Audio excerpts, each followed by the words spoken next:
उत्तर प्रसंग।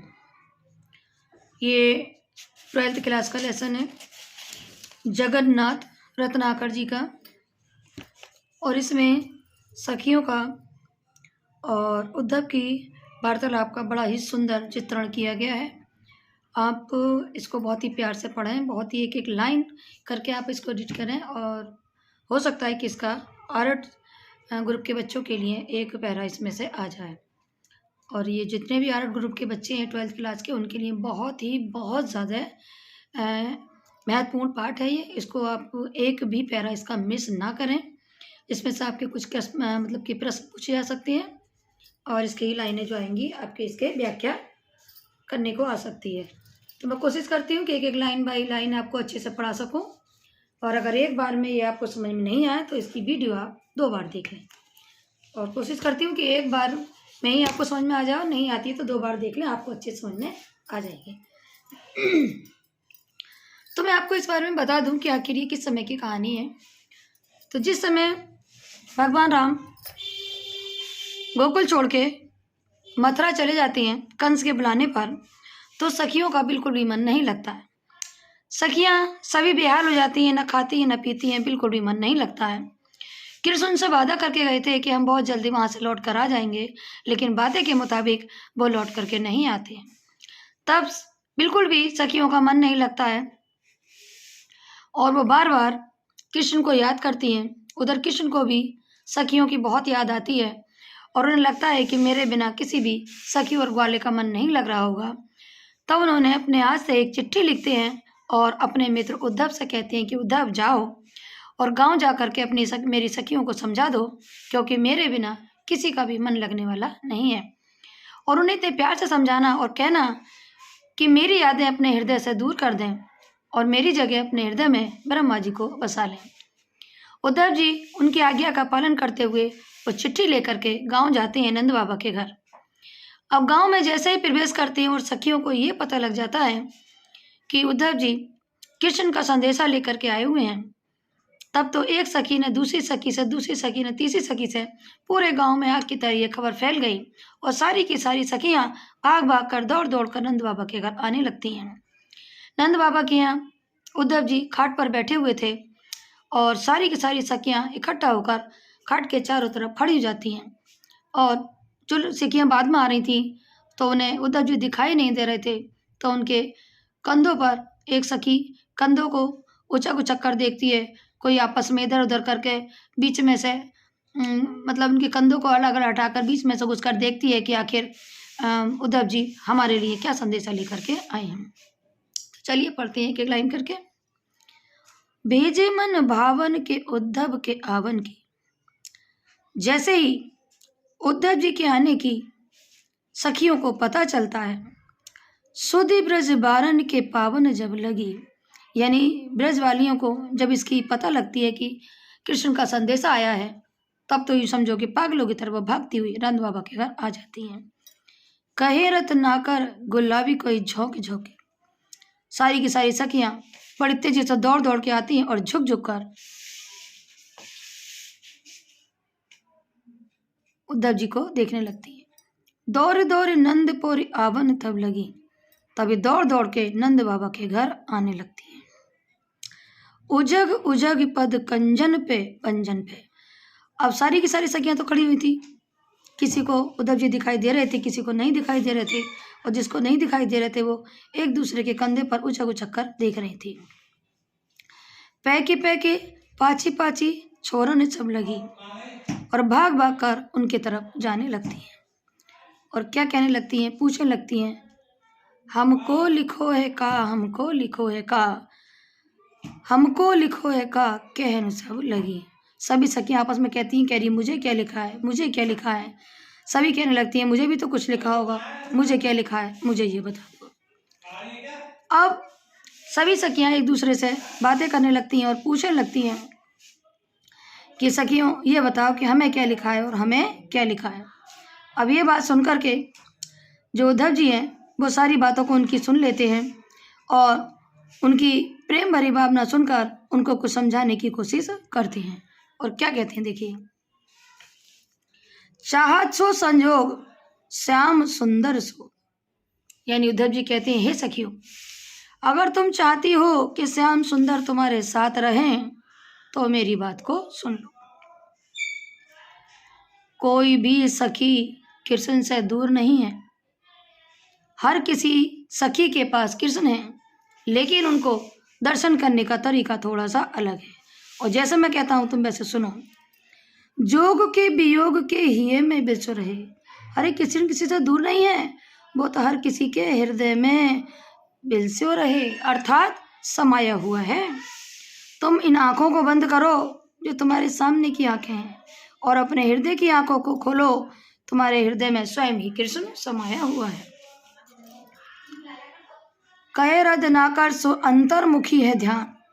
रत्नाकर जी कहते हैं, वो तो हर किसी स्त्री के, हर किसी मनुष्य के अंतर्मन में समाया हुआ है। मंजू जी कंज ज्योति धसुर है। वो तो हर किसी की आंतरिक ज्योति में बसा हुआ है, अर्थात तुम उसको मन की आंखों से देखने की कोशिश करो, तुम्हें कृष्ण के दर्शन हो जाएंगे। इसमें एक एक चीज़ मैंने बताने की कोशिश करी है, और इसमें जो भी क्वेश्चन पूछे आप लिख दें। अब इसमें जो भाषा का प्रयोग किया गया है ब्रज भाषा है, अलंकार इसमें रूपक है, और अनुप्रास अलंकार है, रूपक अलंकार है, और जो रस है इसमें विप्लम्ब है, श्रृंगार रस है, शब्द शक्ति इसकी लक्षण है, गुण इसका माधुर्य है, और छंद जो है इसका सवैया है। इसमें भी अनुप्रास और यमक अलंकार है, रस इसका शांत है, गुण इसका प्रसाद है, शक्ति इसकी रक्षण है, और छंद इसका सवैया है। आगे चलते हैं।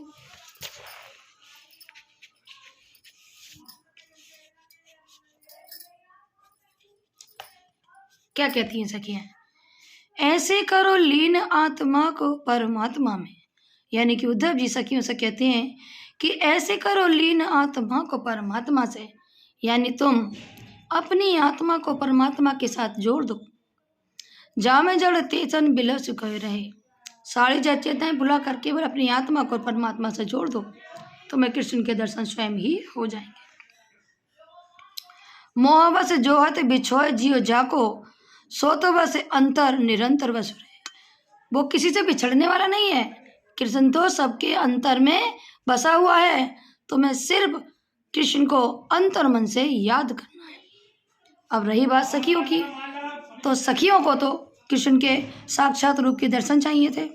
उन्हें क्या पता कि अंतर्मुखी होता क्या है, क्योंकि वो तो उनके साथ खेलने वाली थी, उनसे प्रेम करने वाली थी, तो वो अंतर्मुखी को जानने वाली नहीं थी।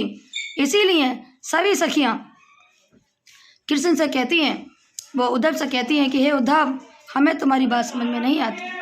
और जब कहती हैं, सुने सुन उद्धव की अकथ कहानी, कौ थर रानी कोई थित रानी, कहे रत्नाकर सानी बरसानी कोई, को बिकुलानी बिथरानी को से दिसानी कोई, भरे द्रग पानी रहे, कोई धूम धूम धरी धूम मुरझानी रहे। कहने का मतलब, जब उद्धव ने कहा कि तुम इन आंखों को बंद करो, अंदर की आंखें खोलो, तभी तुम्हें कृष्ण के दर्शन होंगे, तो ये बात सुनकर सखियां तो पागल सी हो जाती है।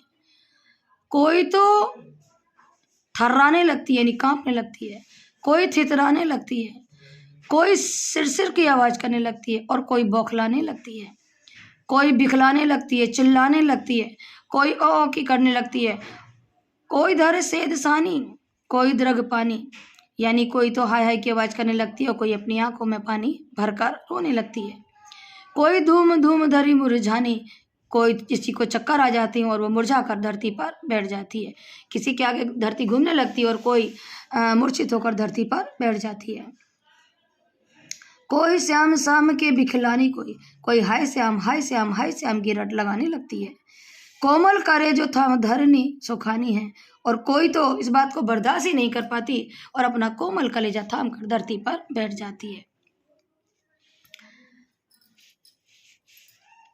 अब इस बात को सखियां बर्दाश्त नहीं कर पाती हैं। थोड़ी देर शांत रहने के बाद सखियों को गुस्सा आती है, और सखियां क्या कहती हैं, कान दूत कह दो ब्रह्मा दूत पधारे। तो एक बात तो बताओ उद्धव, कि तुम्हें कान्हा ने भेजा है दूत बनकर, ये ब्रह्मा जी के दूत हो, लगता तो है कि तुम ब्रह्मा जी के हो, लेकिन भेजा तुम्हें कान्हा ने है।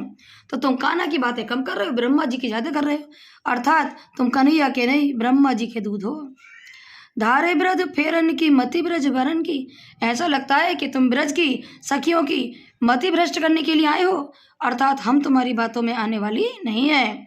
कहे रत ना कर प्रीति रीति जानत ना, ऐसा लगता रत्ना जी कहती हैं कि सखियां कहती हैं कि हे उद्धव, शायद तुम अपने प्रेम की भी जानते नहीं हो कि अगर कोई सखी एक बार किसी को मन से प्रेम करती है तो उसको जिंदगी में हटाने वाली नहीं है।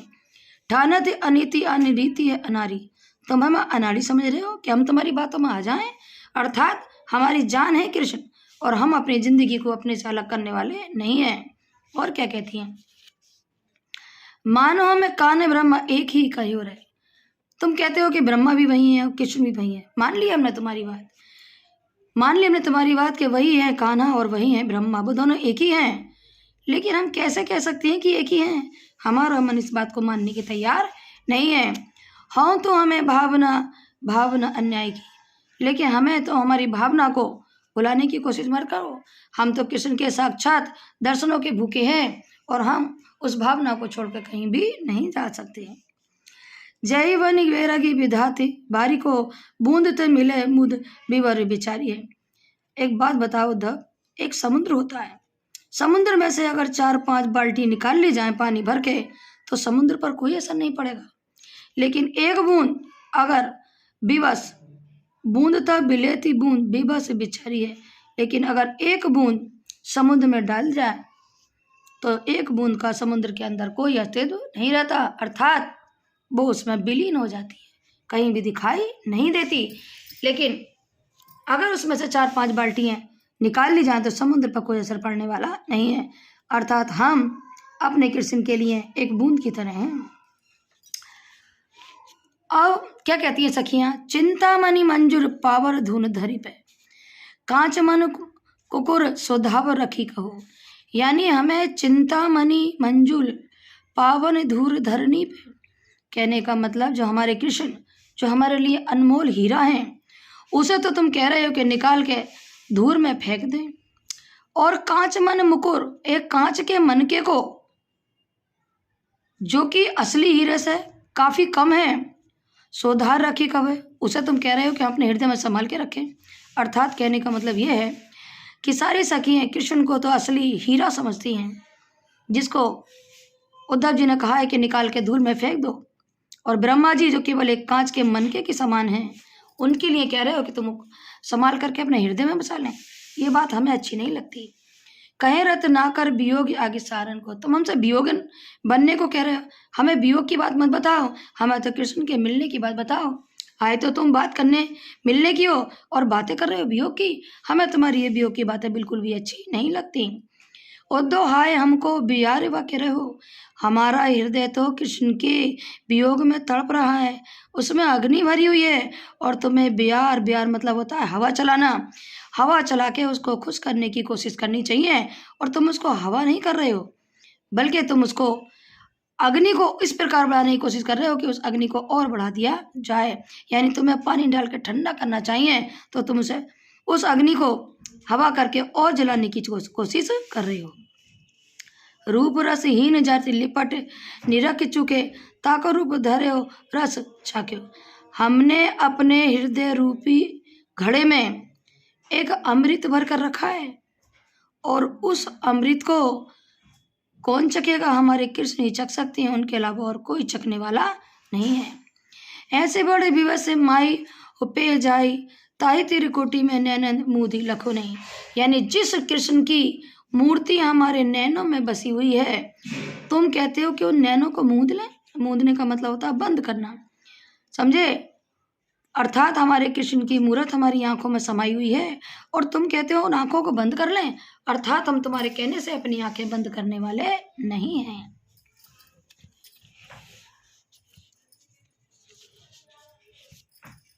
और क्या कहती हैं सखियां, आयो सिखापन को जोग मथुरा पे, यानी तुम हमें जोगन की बात बताने आए हो मथुरा में, कि हम जोगन बढ़ जाएं, अर्थात हम तुम्हारे कहने से जोगन बनने वाले नहीं हैं। उद्धव यो वियोग के वचन बतलाओ ना। हे उद्धव, अगर तुम्हें बात बतानी है तो तुम मिलन की बात बताओ, वियोग की बात मत बताओ। वियोग का मतलब होता है बिछड़ना, और वचन मतलब बातें, बतलाने मतलब बताने। हे उद्धव, हमें तुम वियोग की बातें मत बताओ, अगर बतानी है तो केवल मिलने की बात बताओ। कहे रत ना कर दया कर दर्शन दीनो। हम पे तो तुम ऐसी दया कर दो कि हमारे दर्शन, हमारे कृष्ण हमें दर्शन दे जाएं, क्योंकि हमारी अखियां कृष्ण के दर्शन के बगैर तड़प रही हैं। दुख दरवे को तोपे अधिक बढ़ावो ना। अरे हमारे हृदय में तो वैसे ही दुखों का चट्टा लगा हुआ है, और हमें इस प्रकार की तोपे, तोपे का मतलब होता है दर्द भरी बातें बताकर हमारे हृदय को और मत बढ़ाओ, हम ये बात सहन नहीं कर पाएंगे। टूक टूक हवे मन मुकुर हमारो हाय। हे उद्धव, हमारा हृदय टुकड़े टुकड़े हो गया है जब से हमारे कृष्ण हमारा हृदय तोड़ कर गए हैं। चूंकि हूँ कठोर बैन पावन चलाओ ना। यानी एक तो हमारा हृदय टुकड़े टुकड़े कर दिया है हमारे कृष्ण ने, जब से वो यहाँ से गए हैं हमारा हृदय टूट गया है, अब कहीं भी मन लगने वाला नहीं है। और ऐसी बातें करके एक मोहन बस के उजारो मोही, यानी हमारे हृदय को एक मोहन ने बसकर उजाड़ दिया है, अब दूसरे मोहन को बसाकर हम और उजड़ना नहीं चाहते। यानी एक मोहन अर्थात कृष्ण ने हमारे हृदय में बसकर हमें पहले से ही उजाड़ रखा है। ये में अनेक मोहन मोहन मनमोहन बसावो ना। और हमारा अब ये मन नहीं है कि हम उनकी जगह दूसरे मनमोहन को अपने हृदय में बसा लें। उद्धव ये सुधो संदेशों का ही दीजोई। अब उद्धव से कहती हैं कि उद्धव, हमारे कृष्ण को हमारा एक संदेशा दे देना। जानती अनेक बेबाई ब्रजरानी है, हम ब्रज की वारियां हैं, कोमल शरीर वाली हैं, सीधी सादी नारियां हैं, हम सारी बातों को नहीं जानते। कहे रत ना कर असीम बाबरी को क्षमा।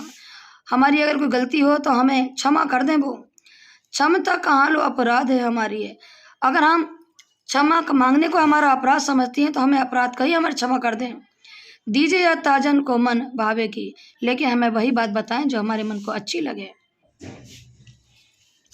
कीजिए ना दरस वंचित बिचारिए, बस हमारे हृदय को अपने दर्शनों से वंचित ना करें, कैसे भी आकर के हमें दर्शन दे जाएं। भली है बुरी है सरलज निरज है, कहे सो परिचय का तुम्हारी है। कह देना उद्धव, अच्छी है तो, बुरी है तो, सज्जन है तो, निर्लज है तो, चाहे जैसी भी हैं, हम तो बस हर रूप में अपने कृष्ण के परिचय का हैं। अब होता क्या है कि सारा बातें तो हो जाती हैं।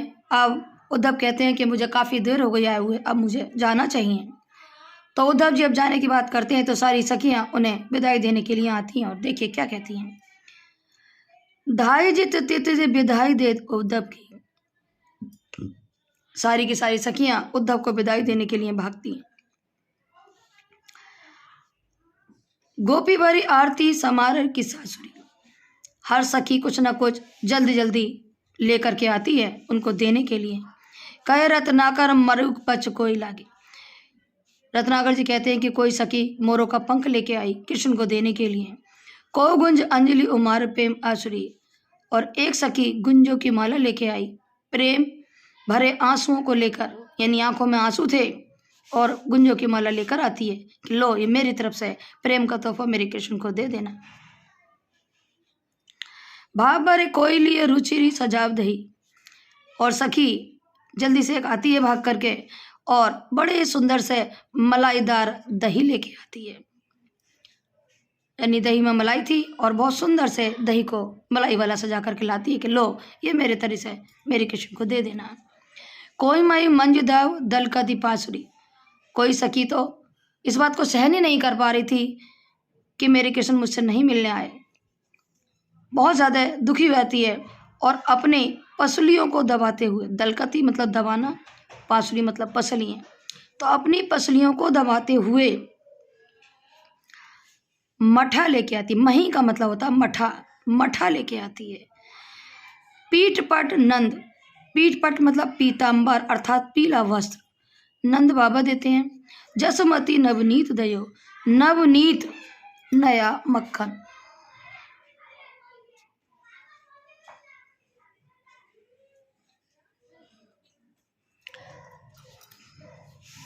नया निकाला हुआ मक्खन, यानी जसोदा मैया ने तो नया निकाला हुआ ताज़ा ताज़ा मक्खन दिया और पीताम्बर अर्थात नंद बाबा ने पीले वस्त्र दिए।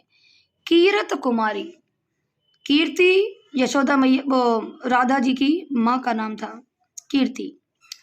कीर्ति कुमारी सुदावरी दी बांसुरी, तो कीरत कुमारी ने क्या दिया? बांसुरी दी, अर्थात राधा जी ने बांसुरी दी। अब सारे के सारे जितने भी तोहफे थे सखियों के दिए हुए उद्धव जी ने अपने थैले में डाल लिए, लेकिन दो चीज़ें जो बहुत ज़्यादा अनमोल थीं, एक तो कीरत कुमारी की दी हुई बांसुरी और दूसरे नवनीत नया निकाला हुआ मक्खन जो कि यशोदा मैया ने दिया था। ये उनके लिए दो अनमोल चीज़ें थीं, तो उन्होंने इनको थैले में नहीं रखा, अपने दोनों हाथों में रख लिया और सारे सामान को जब लेकर चले, प्रेम मद छागे पग परत कहाँ से कहाँ, और जब लेकर चलते हैं तो उनकी आंखों से आंसू की जलधारा बह रही थी और ऐसे प्रेम में दीवाने थे कि जब पैर कहीं रख रहे थे उनका पैर कहीं पड़ रहा था। थाके अंग नैनन शिथिलता समाइए, अंग उनके थके थके से लग रहे थे, ऐसा लग रहा था कि नैन उनके शिथिल हो गए हैं। कुछ भी समझ में नहीं आ रहा था कि उद्धव जी क्या करें। कहे रत्नाकर आवत चकाई चौंध, रत्नाकर जी कहते हैं कि जब उद्धव जी चल रहे थे तो ऐसे चल रहे थे जैसे उनकी आंखों में चकाचौंध आ गई हो। मानो सुधी आई कोई भाव न भुलाइए, ऐसा चल रहे थे मान लो कोई चीज़ भूल कर आ गए हैं और उस भूलने की याद में उन्हें समझ नहीं आ रहा कि उन्हें क्या करना चाहिए और क्या नहीं करना चाहिए। धारत धरा पे न उधार अति आरत हो, इतने प्रेम के दीवाने थे सखियों के और ग्वालों के और गांव वालों के, कोई भी चीज़ धरती पर रखना नहीं चाह रहे थे, सारी की सारी चीज़ें उन्होंने अपने पर रख ली।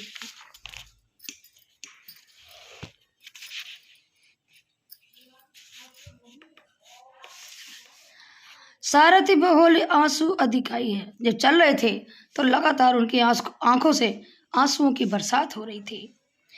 एक कर राजे नवनीत जसोदा दियो, कर का मतलब होता हाथ, तो जसोदा मैया का दिया हुआ नवनीत यानी नया निकाला हुआ मक्खन उन्होंने एक हाथ में रख दिया।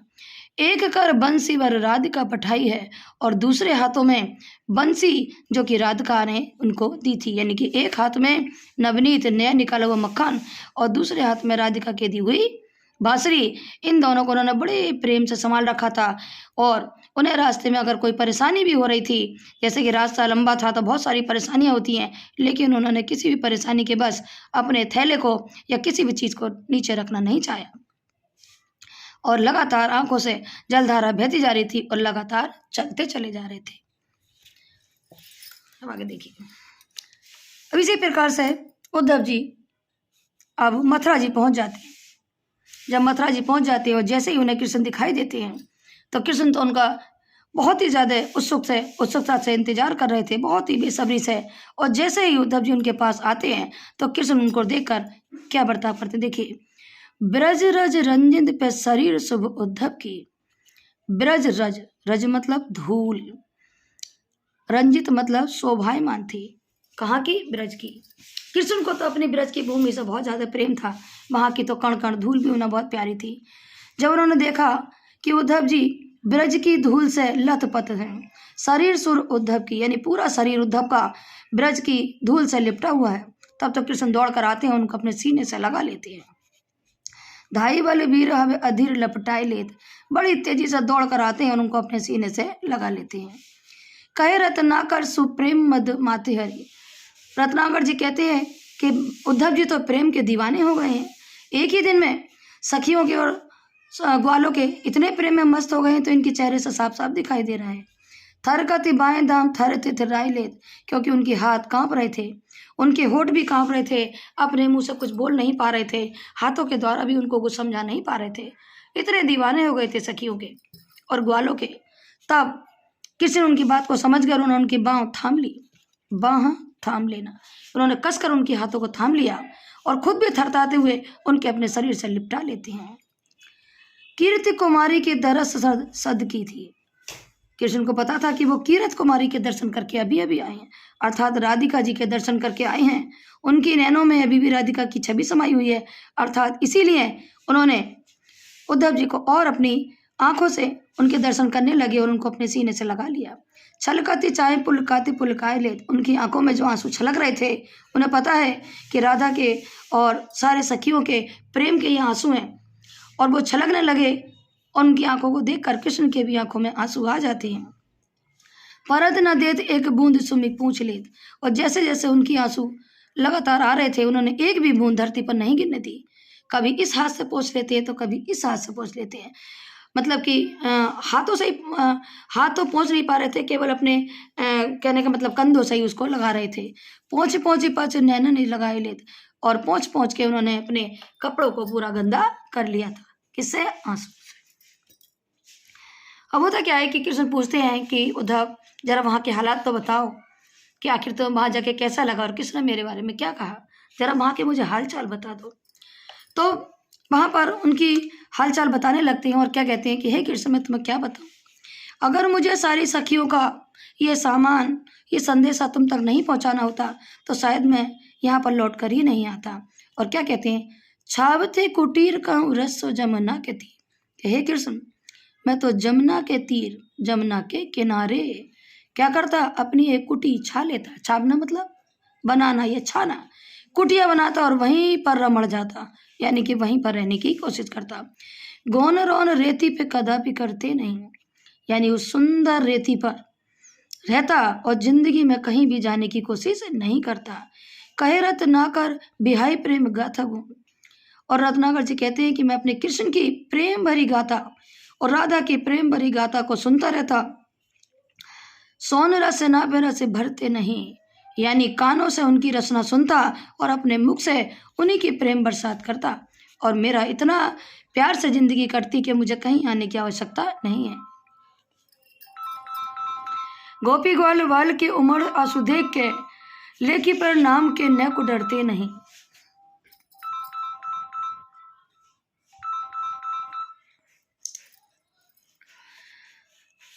लेके पर नाम को न को डरते नहीं, होता चित चाव के राव रे निहारे को, यानी कि मुझे